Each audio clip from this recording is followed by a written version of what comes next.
नमस्कार, मेरा नाम है निधि शुक्ला पांडे और आप मुझे हेल्दीजेंस ब्लॉग मेरे फेसबुक पेज पे देख रहे हैं। मुझे करीब 18 साल हो गए हैं इसी फील्ड में काम करते हुए। और आज अगर आपने मेरी फेसबुक या इंस्टा स्टोरी चेक की होगी तो उसमें हाथ में एक रेड कलर का डॉट लगा के मैंने बहुत सारी फोटोज पोस्ट की हैं जो बहुत सारे लोगों के साथ हैं।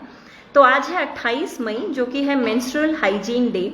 आज एक बहुत इंपॉर्टेंट मीटिंग हुई थी यूनिसेफ भोपाल के ऑफिस में, जहां विमेन एंड चाइल्ड डेवलपमेंट के सीनियर अथॉरिटीज आए थे, जहां श्री संजय शर्मा जी भी उपस्थित थे।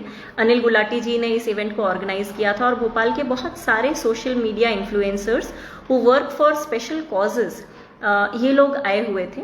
तो कुछ एक बेसिक चीजें जो हमें समझना जरूरी है on this menstrual hygiene day is menstruation important है, पीरियड्स इंपॉर्टेंट है। पीरियड्स अगर रेगुलर नहीं है तो ये चिंता का विषय है। अगर आपके घर में महिलाएं ऐसी हैं जिनको मंथली साइकिल्स होते हैं और अगर वो उसके पहले चिड़चिड़ी होती हैं, उनको थोड़ा सा अच्छा नहीं लगता है, थकान होती है, तबीयत खराब होती है, तो यह आपके लिए भी चिंता का विषय है।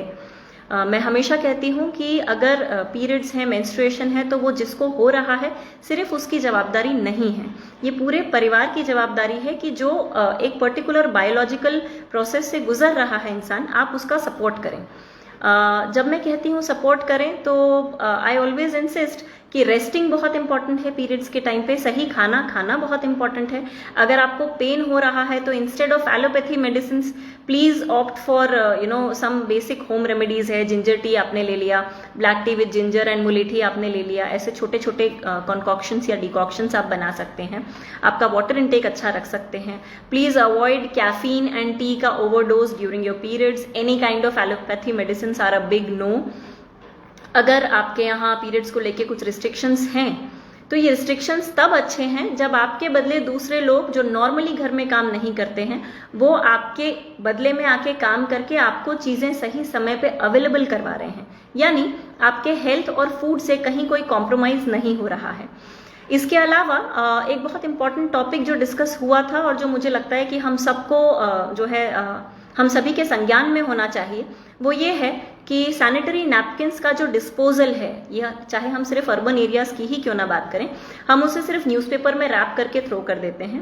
कहीं कहीं शायद हमारे पास इंसिनरेटर्स अवेलेबल हैं जिससे हम उसको डिस्पोज कर सकते हैं, पर जो लोग ये सब नहीं कर सकते उनके लिए एक बहुत बेसिक चीज़ है, आप अपने सैनिटरी नैपकिन को फ्लोइंग वाटर के नीचे तब तक वॉश कीजिए जब तक उसका ब्लड कंटेंट कंप्लीटली हट नहीं जाता।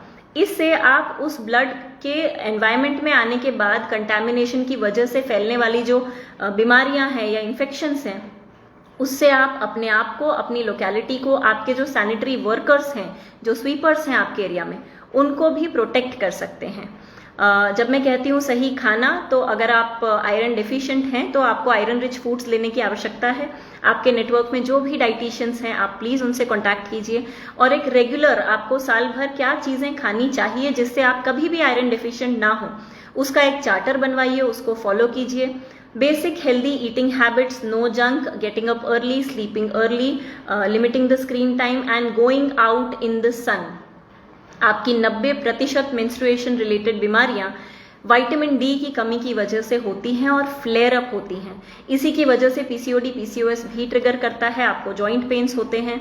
Please take very good care of yourself. अगर आपके परिवार में कोई है जिनको ये वीडियो हेल्प कर सकता है तो प्लीज उन तक ये वीडियो पहुंचाइए। मेंस्ट्रुएशन को लेके सभी को अवेयर कीजिए। This is a medical, a biomedical thing.